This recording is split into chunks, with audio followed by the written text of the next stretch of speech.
Welcome to the Innate Wisdom Podcast. I'm your host, Lauren Sophia, and I'm honored to guide you through each episode, where we will rediscover the innate wisdom of our bodies, restore our connection with our physiology, bioenergetics, and metabolism, and get back in touch with Mother Nature and ancestral traditions. Today we're talking all about vitamin D with Jim Stephenson Jr. Jim is a vitamin D researcher whose passion for research on the topic sparked because of a family member's health issues, which included severe osteoporosis at the age of 51. She was prescribed 50,000 IU of vitamin D, which is a ton of vitamin D, but this actually caused her vitamin D levels to decrease and her health continued to get worse. So this incident gave Jim the incentive to start diving deep into vitamin D research, applying his research and writing skills from his previous experience in the fisheries industry. And what he found was shocking. And for the past 2 decades, Jim has been passionately researching and advocating on the topic of vitamin D to help people learn and understand the other side of vitamin D. Today, we cover what it means to be truly deficient in vitamin D, if there's a difference between the vitamin D you get from the sun versus a supplement, if you should supplement if you're sick, its impacts on male and female fertility, pregnancy, and breastfeeding. We actually had so much to talk about that this is a 2-part conversation, so make sure to tune into next week's episode. But for now, get your notebooks ready and enjoy the show. Jim Stephenson Jr., welcome to the podcast. I'm so excited to have you. Thanks for having me. I really appreciate it. Awesome. So this has been a long-awaited conversation, at least for me, but I know a lot of people will be really excited to hear from you. And today we're going to be talking about a bunch of different things, a lot focused around vitamin D and, some other things, but hopefully everyone learned something that they didn't know before about vitamin D too. And it helps connect some dots and fill in some gaps that they might have in their vitamin D knowledge. So I like to start off by asking everyone kind of how they arrived in the place that they're at today. So my first question for you is, can you tell everyone a little bit about yourself and what led you on the path you're on today and how you became such an expert on vitamin D? Sure. So what ended up happening for me was I returned to school at a much later time in my life than most people are getting their degree. And so I was engaged with learning already. And I've always been somewhat of a conspiracy theorist. I'll do research into certain things and stuff like that. And that was already part of my nature. But what ended up happening was a significant person in my life ended up being diagnosed with vitamin D deficiency. And at the exact same time, anything that was wrong with her was also then lumped into that. This is all because of vitamin D deficiency. And things like chronic fatigue syndrome, fibromyalgia, osteoporosis, things like that all lumped together, which are really common. A lot of women get multiple autoimmune labels, especially the ones I just said, add thyroid to that, adrenal fatigue, those kind of areas. So what ended up happening was there was a prescription written to take vitamin D, 50,000 IU once a week to get on track. This person's vitamin D was 23 at the very beginning of this. That was what they labeled. This is around 2009, 2010. This was just when the goal was really getting solidified, being changed up to 30, but it was already on their radar even at 23. And so taking the vitamin D prescription, the vitamin D level actually dropped to 11, the opposite of what you would expect. You would have expected the vitamin D to go up. And at that point, it got my radar up and said, how does that work? This is a huge dose of vitamin D, 50,000 IU. How does vitamin D drop when you take that? So stopped taking the vitamin D, started doing some research, and I ran into Trevor Marshall's work and started reading about the active form of vitamin D, because up till that point, the entire focus is on the serum 25D, hydroxy vitamin D. And at that point, I didn't know that from the D3 you took. I didn't know anything about vitamin D at that point. So once I found there was an active form and saw that some people were saying, not so fast, you need to measure the active form. Some of the sick people will actually be high in that. And it took me a long time to find a doctor that would actually measure the active form. And so this person had been off vitamin D during all that time waiting, only getting vitamin D from the sun and whatever's in the food that you eat, which you'll end up getting an RDA at least eating normal foods because they put vitamin D in so many things. But when we finally got that vitamin D active form result, it was 76, and the range is 18 to 72. So even avoiding the vitamin D and having a level of 25D at 11, this person was still high in the active form of vitamin D. So that's how it all began. The catalyst. That's so interesting. Thank you for sharing. And the reason I love that question is because typically everyone kind of has a personal connection to what's led them to become the expert or practitioner they are today, whether it's their personal experience or somebody close to them experienced an illness or something like that. So that's really inspiring. And you kicked off that research, but hopefully it's been help to that person too. Are they okay now? Yeah, we learned a lot along the way, and that person is much better now. That's great to hear. Awesome. So I would love to, because you kind of mentioned a couple terms already in introducing who you are and how you got here, but I'd love to first kind of dive into everything by addressing some common vitamin D myths and misperceptions so that we can expand upon a couple of terms and things like that, and maybe a couple facts that people don't know so that it can set the precedent for all the other questions that are going to come, because you're going to have to know a couple of terms or glossary terms, things like that. So the first myth or misperception I'd like to address is the one that is the vitamin D you get from a supplement is just as good as the vitamin D that you get from the sun. Can we talk a little bit about why this is probably not correct? Well, it's not correct for a couple reasons. Number one, scientifically, that molecule is the same. So if you're talking about vitamin D3 that your body makes from the sun, or vitamin D3 that they've managed to encapsulate in a pill, molecular wise, they are identical. But the fact that the pill has this isolated, concentrated amount of vitamin D that really doesn't occur in nature like that. So concentrated without any other cofactors, and typically something we call a vitamin comes with all its necessary cofactors, and usually it gets released through some sort of autoimmune like reaction that releases the vitamin. They're the same in that sense, but the difference right away would be whether you're taking it or making it. Even though they're in different places, they're the same molecule, they will be handled differently. So when you go in the sun and your body makes vitamin D in the skin here, it's going to be picked up by the vitamin D binding protein. That's its shuttle through your body starting from the time it's made. Whereas the vitamin D pill goes into your gut and it's picked up by the lymphatic system first. It's not like people think. It gets picked up and it gets shuttled with LDL cholesterol then on its first journey. After that point, when they both converge at the liver, then they both will be carried by the vitamin D binding protein on the rest of their journey to the kidneys and then to the tissues. But that first part is really important because even though they're the same molecules, they're shuttled differently.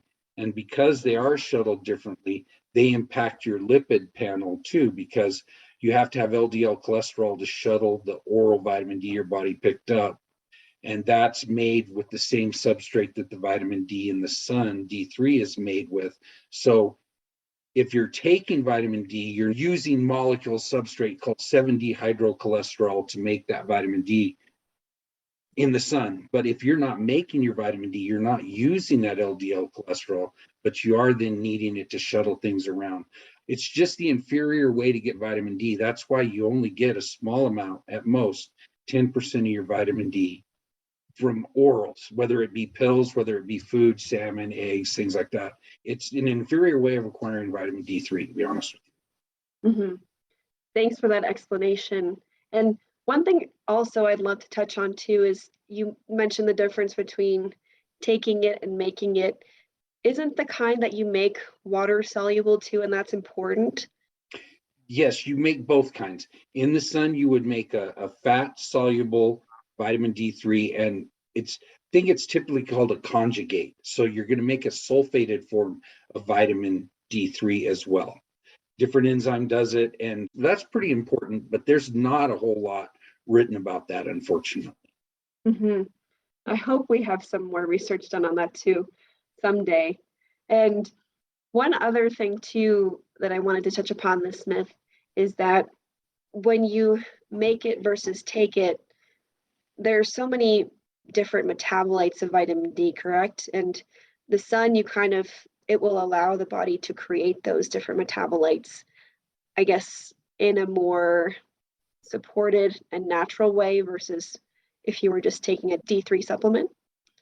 That is correct. And some of those pathways aren't really open to the oral intake of vitamin D, because when you're in the sun and you make the vitamin D3, continued sun progresses that molecule past what we know as D3 into other molecules.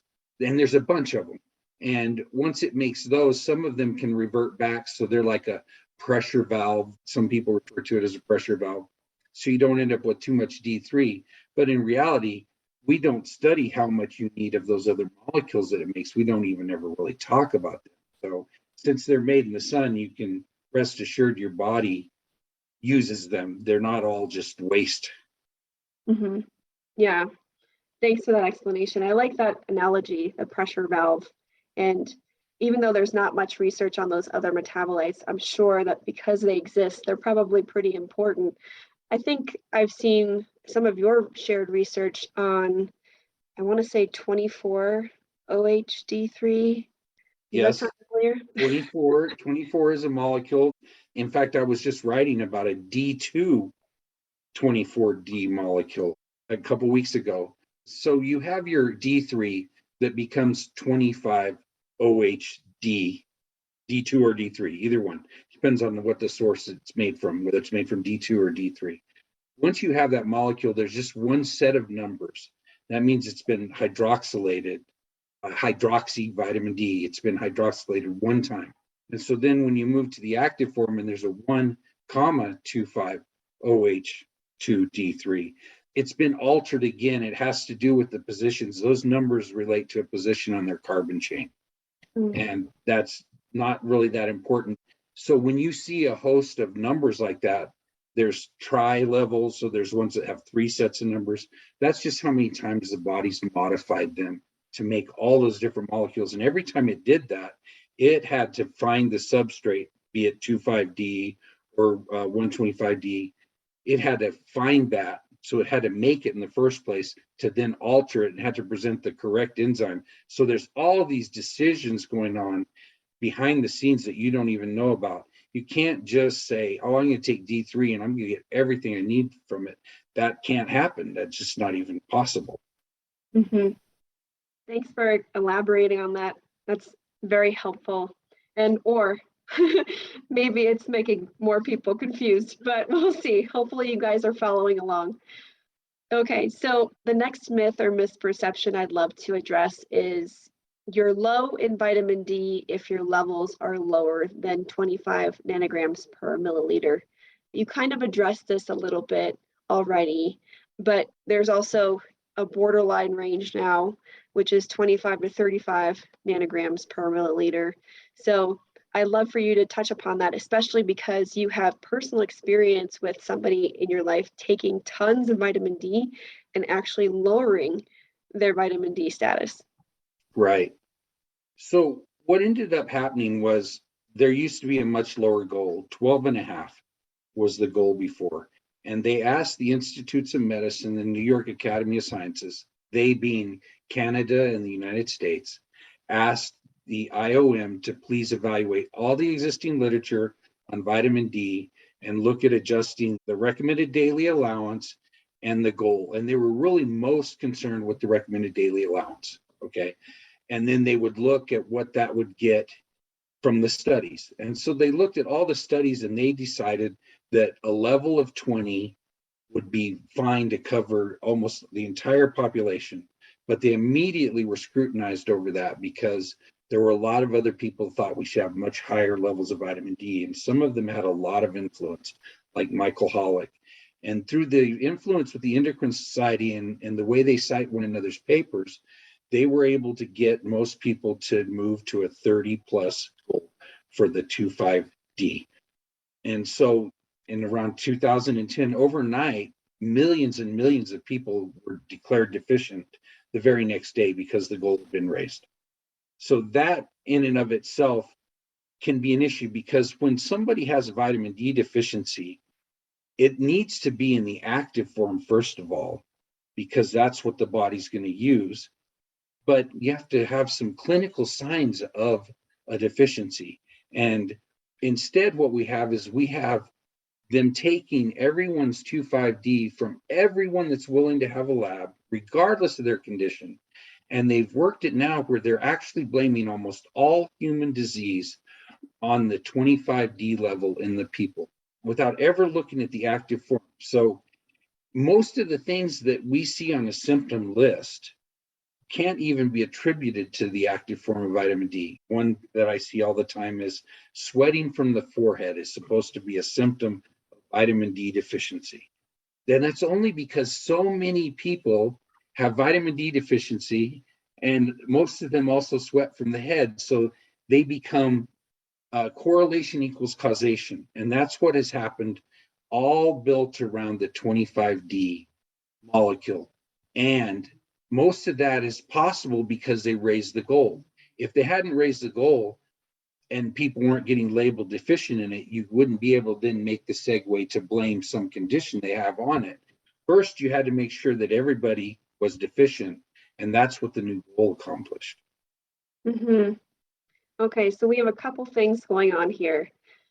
So the first one is that the goals have been changed pretty significantly, more than doubled, I think, right? Yes, more than almost tripled.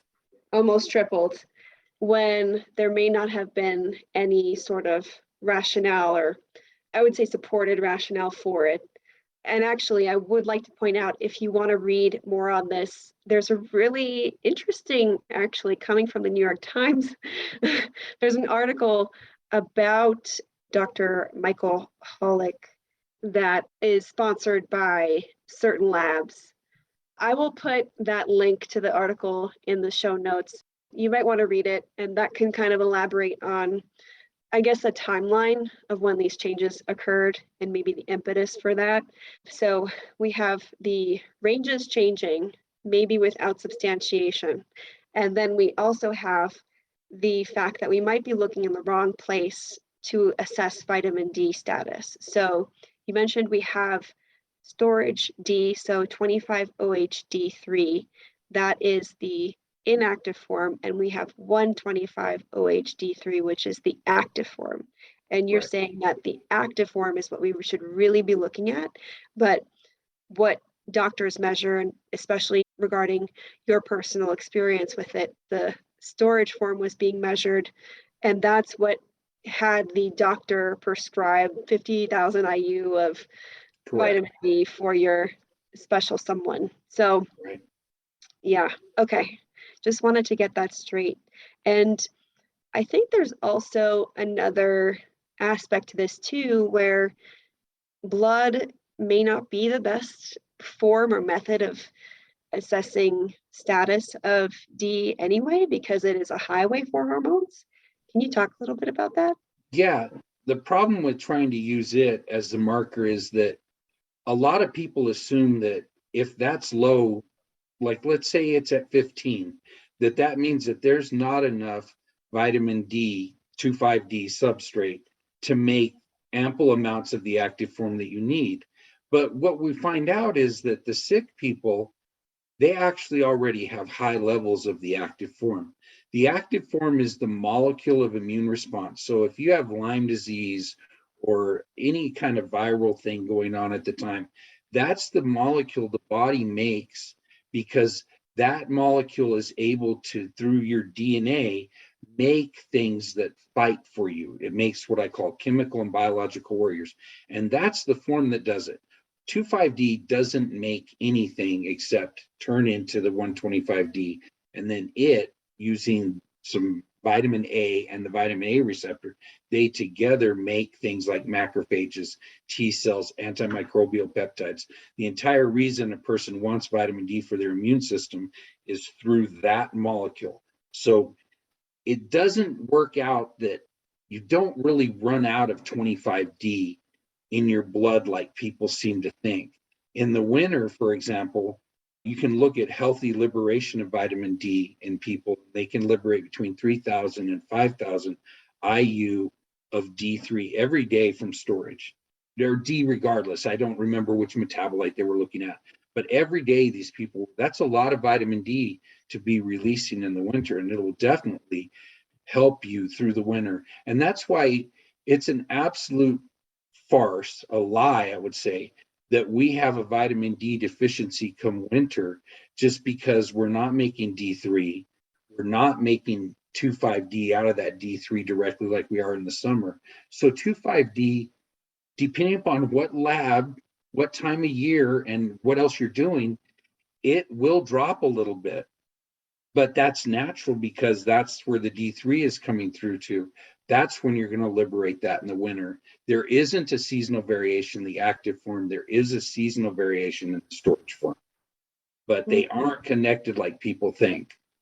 You can have a very low 25D with a super high 125D, like I said, for the significant other that I had. Mm-hmm. Great. That's really helpful. So one thing I wanted to point out is that you can have a seasonal variation, and it's kind of unavoidable with the storage form, which is what we typically see and what doctors are like, hey, it's winter and your vitamin D's below or it's low, but there's no technically seasonal variation with the active form, which is what we want and need anyway. Correct. Okay. Just wanted to clarify that. And I think this is a good segue into the next sort of misperception too, which is you should take vitamin D if you're sick. So I think you kind of alluded to that already in terms of sick versus healthy, that there's typically a lower level of storage D, and the difference is sick people have a higher active D. But can you elaborate that on a little bit?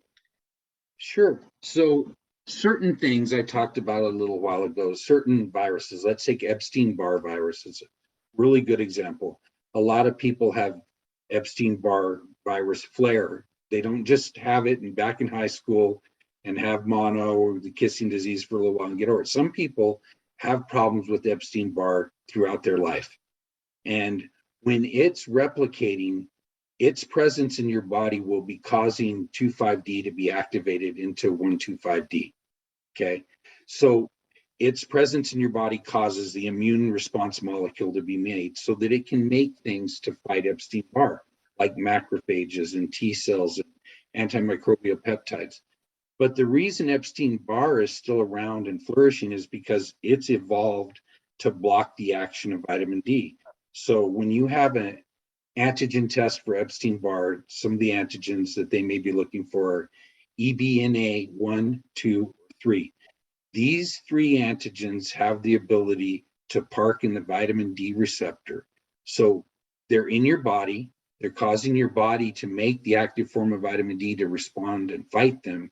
But once that form of vitamin D is made, it can't get to its receptors, so it can't do its job. And what ends up happening at that point is it can't down-regulate itself, so it starts to get high, and that's what you see in sick people. Then the body, through the control, which is the VDR, the vitamin D receptor gene, it realizes that it's unable to down-regulate itself, so it stops expressing vitamin D receptors in your body, which sets your sensitivity, and that causes you to stop absorbing as much vitamin D through oral routes and making as much through skin routes and things like that, because it's going to protect you from excess vitamin D that doesn't have access to the receptors. And one of the reasons why is because once it's not tightly regulated, it will go and steal other nuclear receptors. There's a host of nuclear receptors in the body. vitamin D receptor is a nuclear receptor. All that means is that when it's doing its real work, it goes into the nucleus of the cell. That's why it's called a nuclear receptor.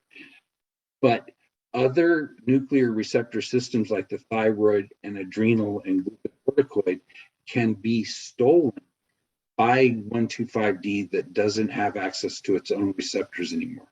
So that's why the body will downregulate 25D in a sick person and have high 125D at the same time. That's the body's reaction to certain pathogens that are able to block the vitamin D system. Wow, that is fascinating. And that's definitely something that I wanted to touch later on. So I'm glad we're covering it now. So we have a couple things going on here. The body will upregulate active D to support an immune response. Correct. But certain viruses can block the receptors, which causes the active D to stay high.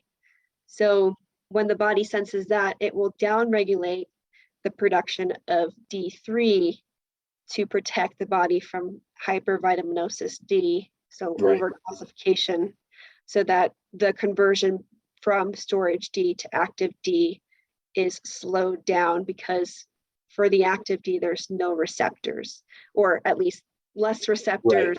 Right. Right. And that can be problematic too if there is too much excess active D and not enough receptors, because the active D will look for other receptors, for other, I guess, functions in the body that will suppress the other functions from working properly, Right. like thyroid and progesterone, like you mentioned. Right. Yeah. It would regulate how much D3 it's making in the sun and other things. But another main way is the VDR, the vitamin D receptor gene, stops the expression of vitamin D receptors as well. And so a lot of the oral would just pass on through. It's not a very efficient system to begin with. It just ignores more of it because there's no receptor to pick it up. That is so interesting. The body is amazing and It very is. sophisticated. It is it's very smart. Yes, it is. So what do you think about the 10,000 IU per day that a lot of people are getting prescribed right now? That was kind of like the standard daily dose of vitamin D. The thing is, that's so much vitamin D. Hector DeLuca, the grandfather of vitamin D, as I refer to him, he said you should never really take more than 2,000 IU of vitamin D at a time, because there's not a whole lot of safety data on that. And even to this day, there isn't that much safety data on those kind of doses, because we don't track where they go or what they become. So none of the science talks about utilization. No one has any formula where they say 10,000 IU of D3 goes in, this percent makes it and progresses to D3, and this much progresses to 125D. And once it does, it did these biological acts. No one's tracking if it even stays in the people to begin with. And the only way we can track to see if it's in people is with a serum test, a blood test. Whereas most people would store oral vitamin D in some fat, or it'd stay in the liver, or it'd go into your muscles. So most of it, we can't even see where it's at. In old papers, you can find old papers where they would radio label the vitamin D to see where it goes and what it did and what it became. But in spite of all our modern technology, the science is kind of Stone Age now compared to the 70s and 80s, unfortunately. Mm-hmm. Yeah, that's interesting. Yeah, a lot of people are taking that every day to avoid what's going around right now. But it is quite a bit, especially if you're hip to what we've been talking about already. And I also want to point out too, something that you mentioned earlier is that we also need vitamin A, retinol, to activate that vitamin D. So there's a lot more sophistication around this than we realize. And I guess that's also why vitamin A is called, well, it's the original antiviral vitamin, isn't it? That sounds right. Yeah, I think earlier last century, vitamin A was a remedy for viruses and things like that. And that's why people were being given cod liver oil, which also has vitamin D in it. Nature's so smart, it pairs the two together. Right. And we also need nutrients like magnesium and zinc and sulfur too. So there's a lot more than just D that we need for it to function properly too. Right. So now that we've gotten a few foundational concepts out of the way, I would love to talk a little bit about vitamin D and fertility. So there's some research that correlates higher vitamin D levels with higher rates of fertility in fertility treatments, or success, I should say, in fertility treatments. And then there are those that say it makes no difference. What would you say is right about this, or what's your take on it?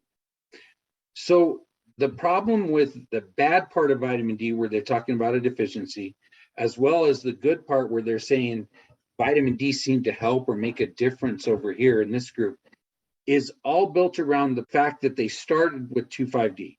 So everything telling you vitamin D deficiency is causing a bad outcome, be it cancer or fertility issues or the current pandemic that we're living through right now, any of those things, they're all built around what the person's 2,5-D level is to begin with, without ever looking and seeing what their active form is. So first of all, the only way that somebody's deficiency in 2,5-D can be the cause of their cancer per se would be if they were also low in the product it becomes 125-D.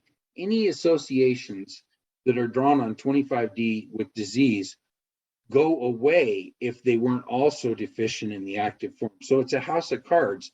And so you don't see anybody measuring the active form to confirm that they were truly deficient, because you're not deficient in the example that I began with, the person I'm talking about that had 11 as their 2,5-D but had 76 as their 125-D. That is not a deficiency. You cannot start blaming the 11 2,5-D with their illness. You could blame hypervitaminosis D probably at that point with some of the things that are wrong. So they start off, first of all, with a correlation and they turn it into causation. So they're telling you that 2,5-D is the cause of almost all human illness today. That is actually ludicrous, because it can't be the cause of illness. It doesn't do anything but become other molecules that do something. So let's talk about when they take a bunch of pregnant women and they measure their 2,5-D, and they're going to then associate the 2,5-D with outcomes. Okay. They're going to say the people that had higher, more replete 2,5-D did better in certain things like hyperclampsia and all those other things. But keep in mind, this wasn't a group that they are intervening with. Most of them, it's what you show up with is your vitamin D level, your 2,5-D level. And there's a lot of non-treatment where they're just looking at the data. And in those studies, they can blame, without measuring the active form, 2,5-D with all those negative outcomes, because the sick people will have lower 2,5-D, as we just discussed. The reasons why: if you have layers of Epstein-Barr virus and your body already has high 125-D and is protecting you with low 2,5-D, now you're pregnant, anything that goes on with you is going to be blamed on that low 2,5-D, even though we just explained the mechanism by which it became low. So they're blaming the wrong molecule, and it's the opposite of a deficiency. Most of those people have hypervitaminosis D. Hey everyone, it's Lauren. Just giving you a moment to take a quick break from this very stimulating conversation. I want to take this opportunity to remind you about all the resources you could take advantage of, including my free psycholiteracy, prenatal primer, and sperm booster guides, and more. I also have an amazing educational recipe guide called Innate Nourishment, created to help support you through the various phases of fertility, from preconception to pregnancy to postpartum. And, of course, my signature course, Conscious Conception, to help you put your best foot forward going into pregnancy. I'll put links for all of these incredibly rich resources in the show notes. And now, back to the show. Okay, so a couple things here. There's not really causation associated with these studies, first of all. It's correlation, which doesn't mean that the deficiency is actually causing these problems. Then we have, again, I like to think of it as more of a symptom of low D being, I guess, blamed as the cause of the issues. So low vitamin D, storage D, what Jim is trying to say, I think, and correct me if I'm wrong, is it's a symptom of a bigger issue or high active D, whether that be because of a virus or, the mechanism we just talked about, not necessarily the cause of these problems. The literature likes to refer to it as a marker for illness rather than the cause. Low 2,5-D is a marker for illness. So let's say we're going to have an interventions with this current pandemic we have, and we're going to bring everyone in that tests positive for the C. And so they're going to bring them in. And first off, from what we just talked about, the people with lower 25D are going to be the ones that have diabetes, cancer, tuberculosis, Epstein-Barr issues. So they're already going to have lower 25D because they already have a comorbid condition. So they're going to have lower 25D because the body may be down-regulating it already. Mm-hmm. And what's going to happen is then they're going to take all those people and they're going to say, we're going to give them vitamin D. And so they're going to give them vitamin D. And what they're going to look at is they're not going to pay any attention to how much vitamin D some people take without a rise in their 2,5-D. All they're going to then focus on is who's able to increase their 25D. And they'll just throw however much vitamin D is necessary at it.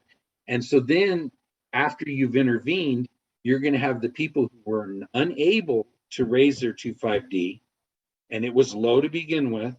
And you're going to have those that were able to raise their 2,5-D. The ones that were able to raise their 2,5-D didn't have the comorbid conditions. They came in with higher 2,5-D. They were able to raise it, and they did better because they don't have low 2,5-D as a marker for any illness because they're the healthier people to begin with. Mm-hmm. Does that make sense? Yes. So it's a self-fulfilling prophecy. That's how they do it. And they'll give them the vitamin D, and they'll say, look, the ones who increased, but they'll never have an explanation for how did some of these people take tens of thousands of IU and their vitamin D didn't go up.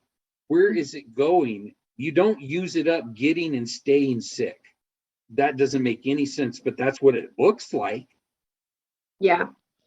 Again, it's the symptom, not the cause, is really what I see. Right. So I do want to mention too, just on the topic of fertility itself, I did find some interesting research that says 125D is associated with good estrogen and progesterone production, which is important for fertility. But right. There's also other research too that says that too much vitamin D, and so this vitamin D that they were measuring is 25-OHD, so the storage form, but even that too much D can be a problem for corpus luteum function and can also significantly decrease rates in IVF too. So even too much storage D might not be super great anyway. Right. So just very interestingly enough, I found some of that stuff. So I'd love to also talk about sperm motility or, male fertility. I do get a lot of questions from males just working on their fertility, trying to get pregnant, or also just trying to increase their testosterone. And they're all gung-ho about vitamin D supplementation because they strongly believe that it increases testosterone. So I'd love to hear your thoughts or any knowledge that you have to share on vitamin D and its relation to sperm parameters and testosterone levels. I looked at some of those studies you had there, and what I noticed is the first two I looked at, they were doing the same thing where it was how the people came into the study, what their 2,5-D was, and there wasn't an intervention type study, and they were just drawing conclusions based upon their 2,5-D level, and the more positive things they saw is it was higher. And again, we're talking about the healthier people to begin with. So I would expect their sperm motility and all those sperm related numbers to be better just because they naturally have a higher 2,5-D. They don't have a comorbid condition. They don't have anything driving it down. When you look at other vitamin D molecules, without getting too complex, other pathways we don't talk about of vitamin D, they are intricately involved in all of the steroidogenesis from pregnenolone on, right at the very beginning of the molecule. So they aren't the molecules that are in the pathways that we're talking about today, the D3, 2,5-D, and 2,5-D. But vitamin D has a very, very strong influence in other steroids, which would include testosterone, of course.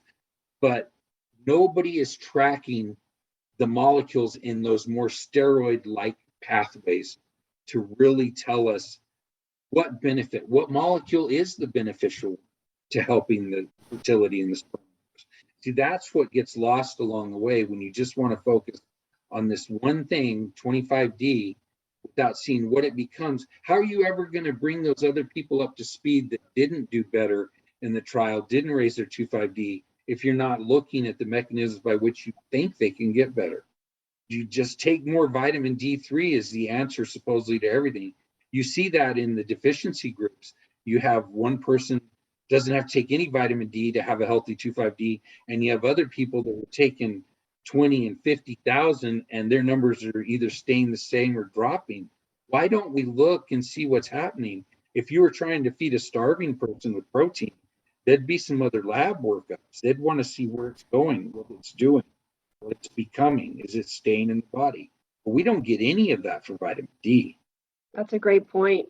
Yeah. So again, here we have a lot of correlation, but not causation. And there's a lack of tracking the exact kind of metabolites or molecules, I should say, that are actually supporting testosterone production. That's not to say vitamin D isn't important for fertility, but if we are going to hang our hat on supplementation, then we probably want to understand a little bit more what's happening. Right. One of those papers that I was looking at, one of the pregnancy papers, it had the replete people did better as far as reproduction, but they never actually checked anybody's 125D. But I did find a paper inside of one of them. There was a citation 29 in one of those papers. And I looked at it and I went to it, and it was a mouse study, but they injected 125D into them. So you have a paper that's not measuring any 125D, citing work that is only 125D, and it's not in humans either, but it's there to support a human pregnancy study. So you have to really, really look at what they cite and how they cite it. And when it really gets important, they will always be pointing at 125D because that's where all the biological connections are. But it's usually only in the citations. I looked at every one of those papers and I searched them for 125D, and only one of them had that in it, and it was a citation. It wasn't something they were actually talking about. Yeah, and even when you go to the doctor, if you ask for 125D, they don't know what you're talking about. So I think there could be probably a lot of confusion. Again, it's selectively choosing things to support the argument without actually looking at critically the information. I do want to also to reinforce what we just talked about fertility too. Again, vitamin D is important, but like Jim said, that the level of storage D, if it is higher, likely there's less illness going on, which by default, your storage D is going to be higher anyway. So just looking at the sort of health of the people that are likely being researched upon, if somebody has low vitamin D to begin with, they likely have something going on where supplementation may not be the answer or achieve the result as well as with somebody healthier that can actually utilize the D better because their mechanisms aren't being suppressed because of whatever's going on. Right. Okay, so hopefully you guys are all hanging in there. I know this is a heady conversation. So I would love to jump now to pregnancy because this is a really hot topic. So if you've been following what I'm about to say, hopefully you understand, but for pregnant women, it's pretty normal to have active vitamin D levels, correct? Because from what I understand, it rises to supraphysiological levels, so exponentially higher, which makes a lot of sense because there's a lot going on while you're pregnant. You have a fetus that's growing, so your immune system needs support, but also it needs suppression. You have placental function happening, which also requires vitamin D. You have hormone levels fluctuating and a lot of steroidogenesis, so a lot of creation of new hormones. You also have calcium absorption increasing by 100%, which vitamin D supports. So I would love to hear your take on the super physiological levels here. Well, I think one of the key things there is the calcium. So you have this situation for eons where women have been encouraged to make sure they get ample calcium, because if they don't, it's going to get stripped from their body and they're going to pay for it afterwards, either through bone loss, or that's why they take those big old pills of calcium. Whereas, like you said, vitamin D is involved in that. And what people need to realize is that it's the active form of vitamin D that's involved in that, not the 25D. And you notice the vast majority of pregnant women will get labeled deficient in 25D, but they will have very high, 40% spikes in 125D, since that's the one that's involved in the calcium axis, the hypercalcemia control axis. It makes sense that that spikes on its own. Women didn't have to take a bunch of D3 to make 25D to get the 125D to spike like that. The body knows to do that and does that.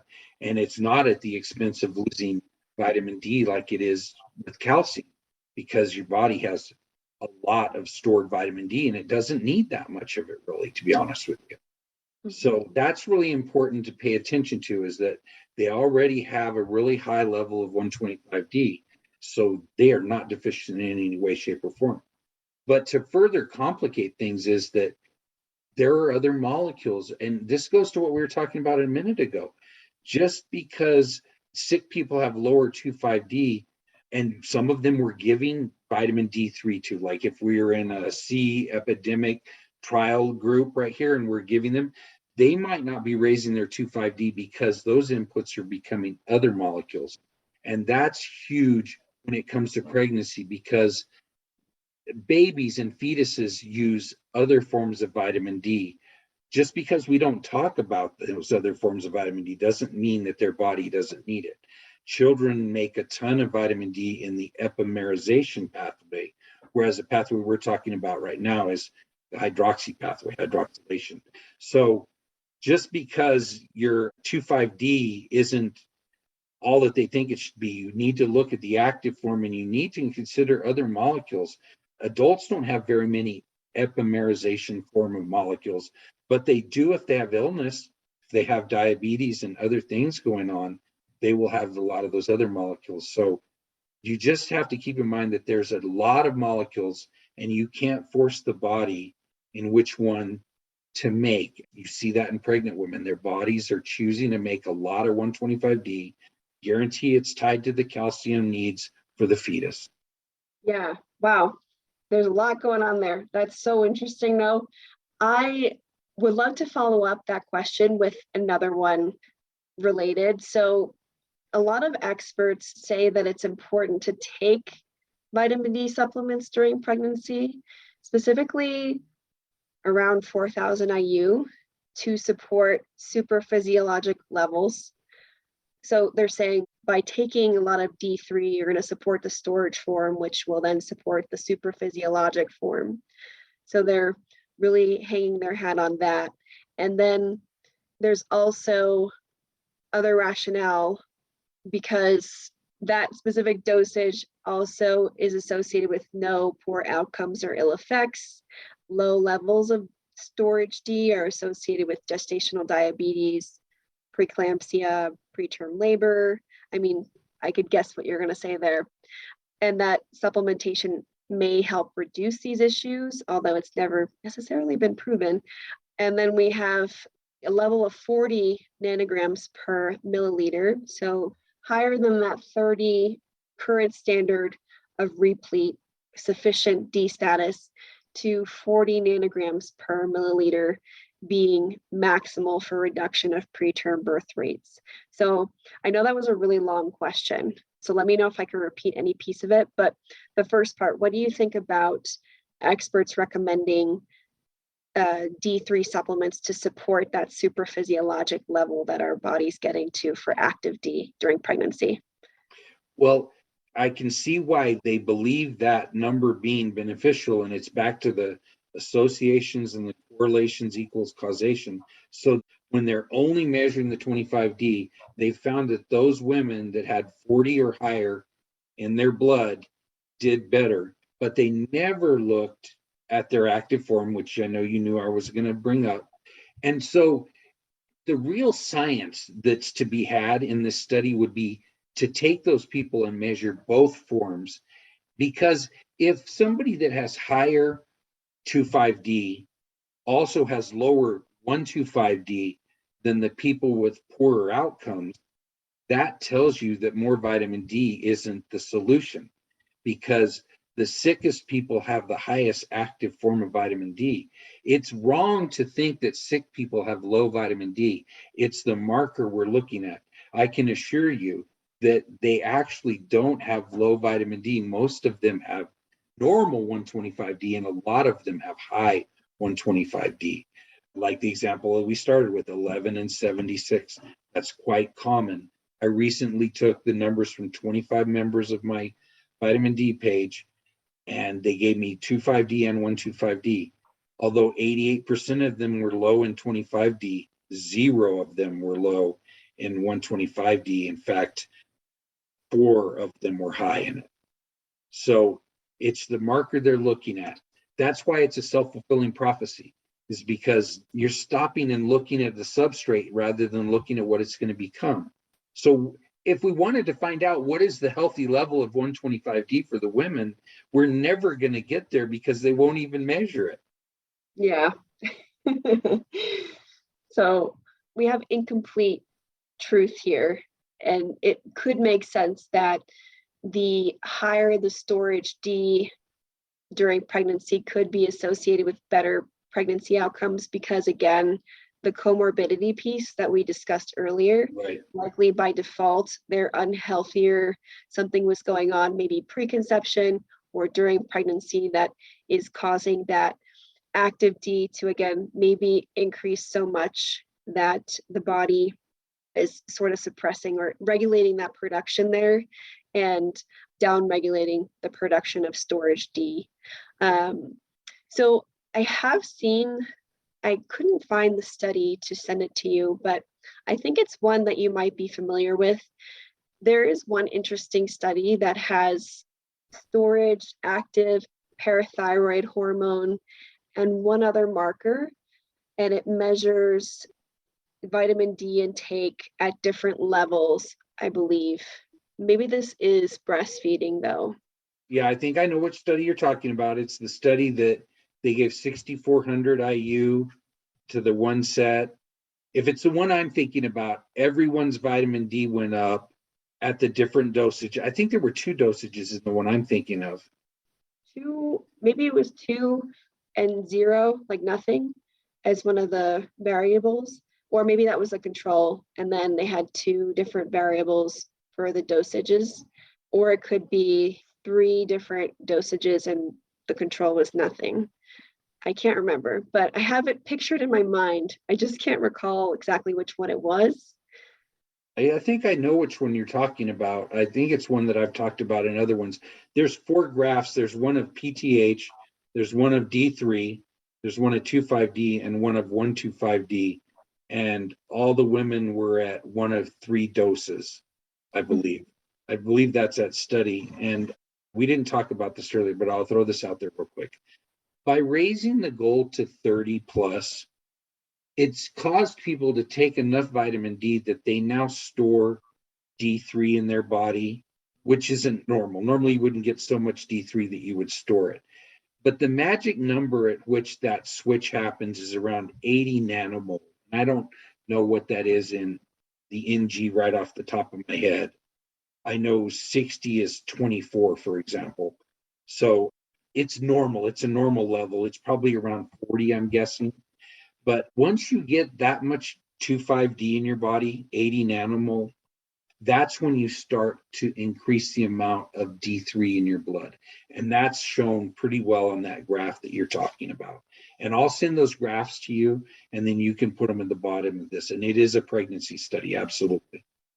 Okay. Yes. So can we repeat what the outcome of that was? Because I thought it was really interesting. And I remember looking at the graphs, and I think we discussed it too, where the higher the input of D didn't necessarily raise anything to a significant level. That's right. There's two different studies I'm thinking of. One I mentioned earlier, plus this one and the pregnancy one.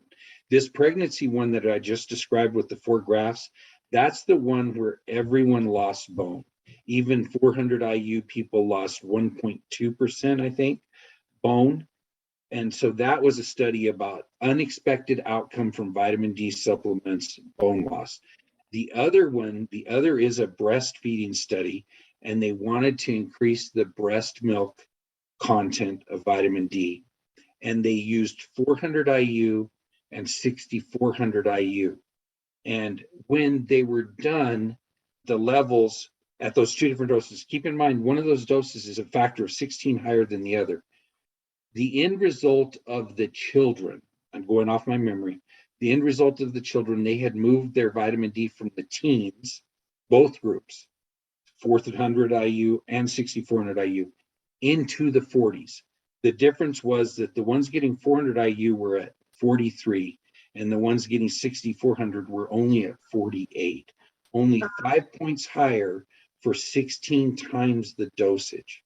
That's right, too. I remember that one as well. And that was going to be my next question, because the post-pregnancy, there's tons of pressure from midwives and doctors to take vitamin D supplements. And there's very limited, if not no, vitamin D in breast milk. And because of that, people think, okay, if there's no vitamin D in breast milk, we have to supplement because it's a really important nutrient, where God didn't put vitamin D in breast milk for a reason, probably, or at least I'm going to agree. I think he wouldn't have forgotten that. So I think the standard dosage is around 6,000 to 6,400, which is what you just mentioned. So from this dosage, what we're seeing is even an excessive, so 6,400 compared to 400, which is in one serving of cod liver oil, it's like the daily value or daily allowance produces very similar results in vitamin D in baby. Right. It's even enough to cause bone loss in those pregnant women, 400 IU. And when we're talking about 400 IU of oral vitamin D, this is where people will jump on their cofactor bandwagon. They'll start to want to talk about vitamin K here. And that's a different thing. You can't avoid 400 IU orally, eating like a normal person, going out and eating without a special diet. You're going to end up with 400 IU. So you can't blame that on them not taking vitamin K or these other things, because it's such a tiny amount. Nobody expects they're going to have to gear up just for 400 IU with cofactors. It just shows that we don't need that excess pill of isolated vitamin D. Yeah. Even at that level. That's so interesting. Hopefully that helps clear some stuff up for, especially for the breastfeeding moms. So in addition to mom taking vitamin D supplements for breast milk, we also have the pediatrician saying, hey, take vitamin D drops, put them on your baby's gums. And typically the dose is around 400 IU. So I would love to know also what your take is on this too. So there are some papers, and I'll need to give them to you so you can share them. When mom supplements carrying the child, or when we start to supplement the child right after birth, these pills, these supplements end up mostly making it into the epimerization form of vitamin D. And I have very specific papers that talk about that. Adults don't have very many of the epi form of vitamin D unless they have some illness. And so what can end up happening, let's say you give baby, maybe you're having your baby tested right away. Some people are, obviously. So you're giving your baby these 400 IU drops, and the baby's getting a 2,5-D lab, and the baby is labeled to have a level of, let's say, 20, and they're going to want you to increase that dosage for the baby. And when we measure 2,5-D, we're really only measuring a couple of the 2,5-D molecules that exist. We aren't typically measuring the epi form of 2,5-D or another 12 or so other forms of 2,5-D. And the reason a baby might be making the majority of their 2,5-D in the epi form is because, number one, they're supplemented. Number two, it doesn't affect calcium. Maybe their body has a need for some vitamin D, but it doesn't need the calcium influencing molecules. And that's what 2,5-D and 1,2,5-D are. That's the calcium side of the metabolism. It's very dangerous to play there. So the child may have 60% of their vitamin 2,5-D might be in the epi form. So your test is only picking up 40%, and you're going to continue to give them vitamin D. They're going to continue to make 60% of it in the epi form. They're going to stay labeled deficient throughout that whole process. That's fascinating. So they use a completely different pathway, younger children, babies, and testing their D with the current way that we test, so D3 via 25-OHD, which is storage, is not necessarily an accurate reflection of their D status because it's something completely different. Yep. It's just one subset of the 25-D molecules. There's a ton of different ones, and each one serves a different purpose. I found 3 pathways. There's hydroxylation we talk about. That's the one everybody's focused on, the 2,5-D. There's the epimerization that I'm talking about now. Your body also has another pathway called lactones, lactonization. So those are a whole nother set of molecules.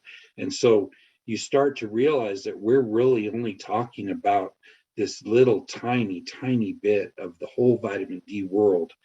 And so once you find flaws in testing, on top of that other major flaw, you just start to see the magnitude of error in buying into the everyone's deficient story. If you get your 2,5-D to this right level, you're going to miraculously avoid almost every human illness because we're blaming everyone on it. Thank you so much for listening to the Innate Wisdom podcast. If you enjoyed today's episode, please leave us a review and share the podcast with someone who you think may benefit from the information. If you're new here, we can't recommend enough that you start with diving into my resources, like my complimentary psycholiteracy, prenatal primer, and sperm booster guides. And make sure to follow me on Instagram at innate_fertility, and consider joining my newsletter to receive exclusive content related to the various phases of fertility and so much more. And a friendly reminder, the content shared on this episode is for informational purposes only and should not substitute the advice provided by your doctor or other healthcare professionals. It is not intended to be, nor does it constitute healthcare or medical advice.